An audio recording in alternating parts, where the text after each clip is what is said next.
here we are. Oh, by the way, you played golf today, correct?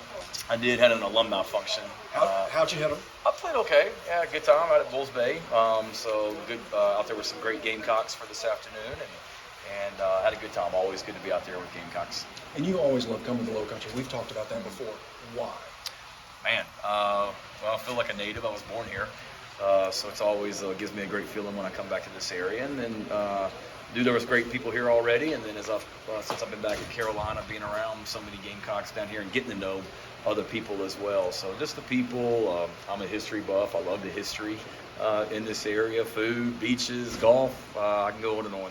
How have these events gone on the Welcome Home Tour this time? They've been awesome. A ton of energy everywhere that we've been. A lot of excitement about South Carolina football. A lot of excitement about South Carolina athletics. And great to be here at these events and hear from so many people and listen to them tell me how excited they were about, whether it be the Clemson win or the Texas A&M win or the Tennessee win or Kentucky or whatever it may be. So really enjoy getting out to them when they've gone well. Do you get any negative questions at this point? Because people are through the roof with expectations and the accomplishments. Does anyone ever raise their hand and go, "Hey, Coach, you should have fill in the blank"? Not yet. I'm sure they're thinking it, but that's part of it. They've all been pretty positive though, and they ask great questions everywhere we go, and I try and give them good, honest answers.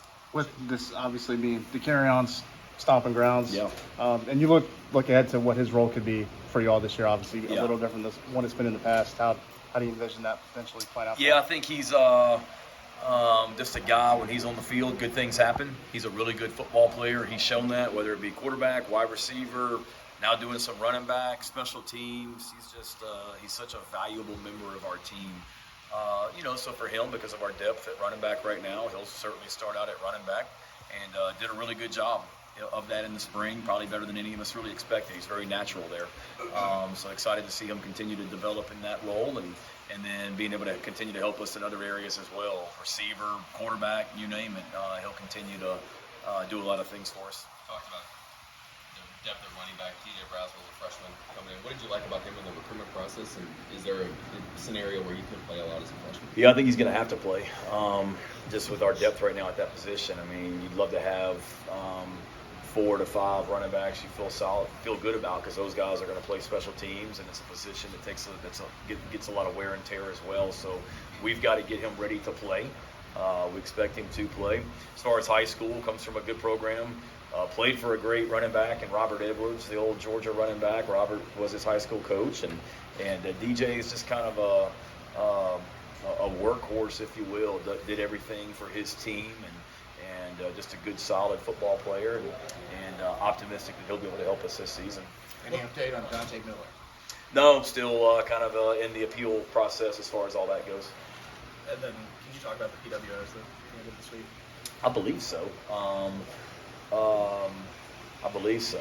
Go ahead. I was going to say, just on those guys, I mean, obviously they're transfer portal guys, guys that have played a lot of snaps. Yeah. Just, I mean, what are you getting in those guys? Yeah, in those guys, guys that have played a lot of football. They're coming into a position that our depth is a little thin right now, for sure. So they're coming into a situation where they can help us, and they're productive guys that have played meaningful snaps where they're coming from.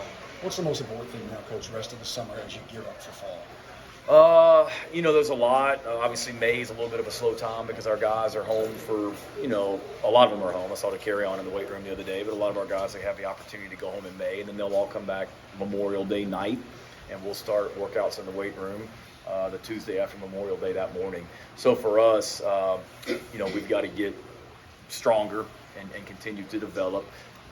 Because we're going to have to play so many freshmen, not just at running back, but literally every position this year. We're going to have true freshmen that are going to play meaningful snaps for us. So the summer is probably more critical than ever just because of their development. The NCAA allows us to do more with our players in the summertime than what they've done in the past, and we've got to take advantage of it and really capitalize on it to get better as a team in the months of June and July.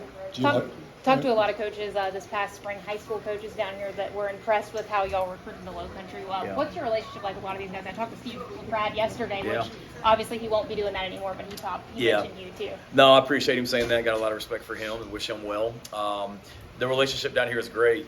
Personally, this was my recruiting area when I was at South Carolina before, and kind of had one side of Interstate 26, but I had Fort Dorchester was my school and Summerville was my school, and have great memories of coming into Summerville and visiting with Coach McKissick and those guys when I was going up and down these roads as an assistant. So the relationships, I would hope, are really, really good.